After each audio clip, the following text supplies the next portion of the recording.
Podcast P is back at it again. The young generation's GOAT, they tell me, Dion. I coached high school hoops for 5 years, and all of my players said Paul George is their GOAT.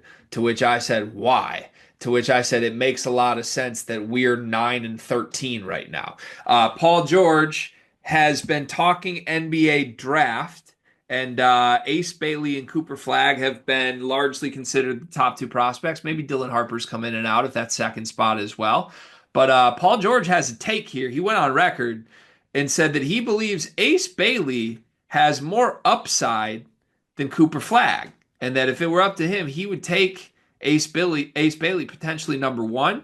Talked about how Ace Bailey's more skilled. Cooper Flagg does the little things better, but as far as offensive upside, just upside overall goes, he thinks Ace Bailey is actually the guy here, and that both will be all-stars for a very long time. He's not the only person to put this take on record. Casey Jacobson is like an in-studio guy that does college basketball and NBA stuff, and Casey Jacobson had this same take like a day before Paul George did, where he just said straight up, I would take Ace Bailey number one.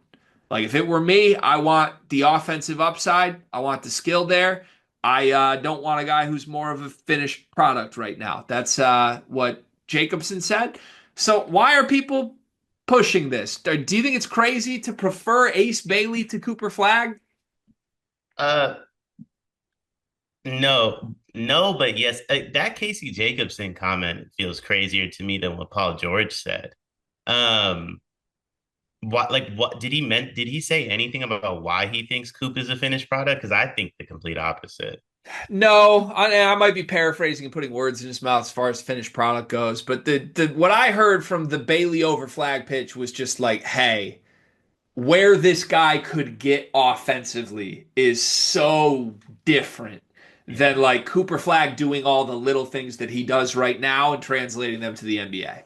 Now that part I get. So I think so here's the reality of the situation. Ace Bailey probably will never get to this point, but in my opinion, Ace Bailey's like peak or like highest, like if everything goes right, you see his full potential. He's kind of Kevin Durant-esque, I would say. Um, Tall, lengthy wing who can shoot and dribble.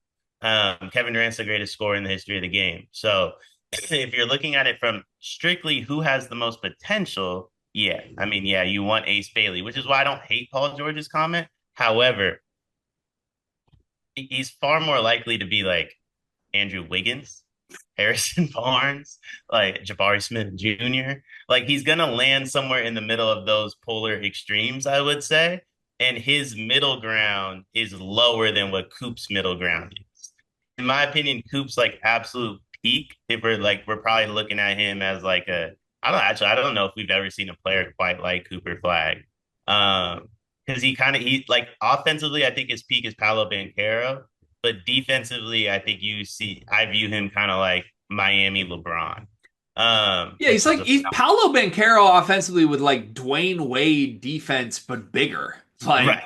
Yeah, it's a phenomenal basketball player. And that to yeah. me is like the most realistic scenario of what he becomes. Yes, you would prefer to have like the Kevin Durant upside guy. Like, but he's not going to reach that upside. Teams in the NBA have to stop drafting the upside. The Warriors did it all the time. I'm still waiting for Jonathan Kuminga to become Kawhi Leonard. So like it just doesn't happen the way you think it's gonna happen. So I mean I'm choosing the guy whose floor is a lot higher. I think Ace Bailey's floor is really low. I think Cooper Flag, bare minimum, you're getting an all-star. Yeah, okay. So here's where I'm at. Your point on floor is the right one. But also I feel like we're getting really cute to have to even explain this further. Like, oh, why would you prefer Cooper Flagg to Ace Bailey? Like, I don't think that takes much explanation here. I'm like, oh, it's floor. Oh, it's the little things. No, listen. Cooper Flagg is a way better basketball player than Ace Bailey. Cooper Flagg is the best freshman we've seen in college basketball in at least 10 years, if not more. I've never seen a player like him. Guess what? I've seen some Ace Baileys. I've seen a lot of Ace Baileys. And they're good. They become good pros. Michael Porter Jr., good pro. Jabari Smith Jr., good pro. Those guys also got the Kevin Durant comparisons. Okay? Shot making is fun. There are a lot of basketball fans that will just always gravitate toward the aesthetically pleasing shot makers instead of the offensive and defensive do everything hubs that don't have the step back fadeaways. That's fun. Ace Bailey, if a team drafts him second or third, they should be ecstatic. There are a lot of drafts where he would go number one. But he's not even in the same stratosphere to the player that Cooper Flagg is on both sides of the basketball impact wise. He's just not. And I think Paul George made this point in trying to make the case for Jabari. He compared it to Larry Bird and was like, yeah, Magic Johnson, Larry Bird, like obviously they're two Hall of Famers. They're legends, right? But like if Cooper Flagg is Larry Bird, like I'll take the guy with a little more flash that could end up being the better player with the brighter, best moments long term.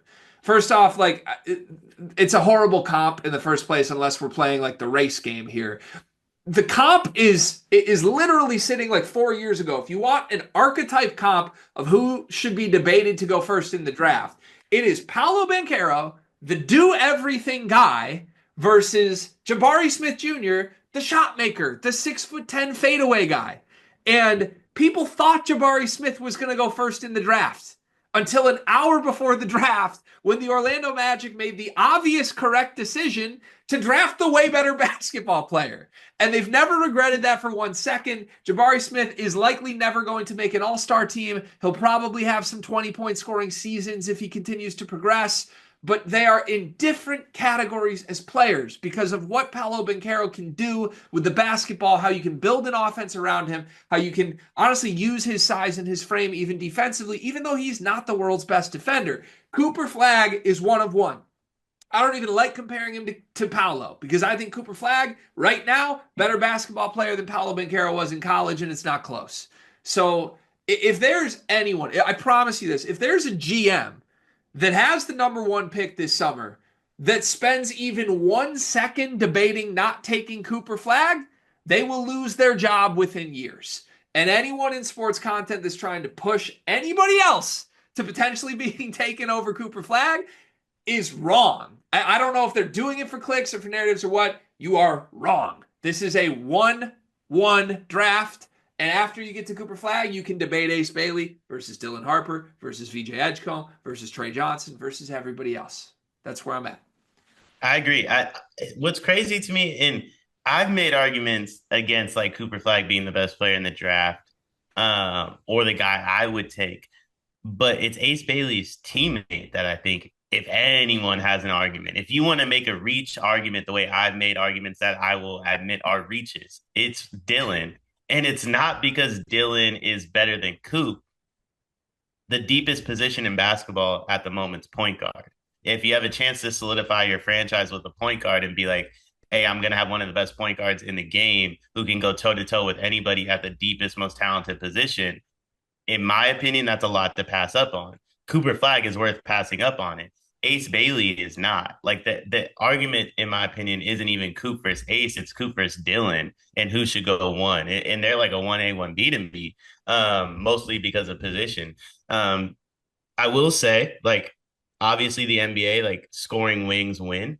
But like scoring wings win that have a lot around them. That's the thing that has to be remembered. Kevin Durant, greatest scorer of all time. Only one was Steph. Steph's a point guard. Yeah. You know what I mean? Like there's more that goes around them than just the scoring wing. I think sometimes like basketball pundits, I guess you could say, get too enamored by potential and what could happen and not necessarily how you build a team, right? LeBron James, greatest basketball player, ever. It's him and MJ, both wings, had to go trade for Luka. Had to go trade for a point guard who can help handle the ball, right? Kawhi Leonard, Paul George himself. What did he always say was their downfall in LA? We didn't have somebody that could get us easy looks. We had to get our own looks all the time. Having that individualized score doesn't always work if you don't have things around them. Cooper Flagg can do everything, including being that individualized scorer who, like, by the way, it scores at a higher rate than Ace Bailey does in college. So the whole scorer argument's equally as crazy to me. Scores at a higher rate on a team with way more talent where, like, Like Cooper Flagg could be like the fourth option with how many good other scorers are on Duke with lottery picks there. Ace Bailey every game is supposed to get 30 shots a game. Guess what? Their team stinks, even though he's playing next to the second pick in the draft at the same time. Like it baffles me. Cooper Flagg is like the most winning player we've seen in years for a bazillion reasons. Go look at the prep levels as well. Ace Bailey is not. He's a stat sheet stuffer, tough shot maker. It's fun. It's great. A team will like him. But if we're projecting forward, like fast forward 15 years, I would assume both of us think at some point Cooper Flagg will probably be the best player on a team that probably wins a title. We wouldn't be all that surprised if that Mhm. happens. If Ace Bailey is the best player on an NBA team that wins a championship, I'll be stunned, Yeah. Dion. And you can't pass up the first guy when those guys come around. Yeah, I would be blown away if Ace develops that much. I mean, I mean, I'm not gonna bring up the next draft. There's multiple guys in the next draft that I think are better than Ace too. I am gonna bring up the next draft, by the way. I just bold face lie. There's multiple guys in the next draft that I think are better than Ace. I'm not sure if any of them are better than Coop.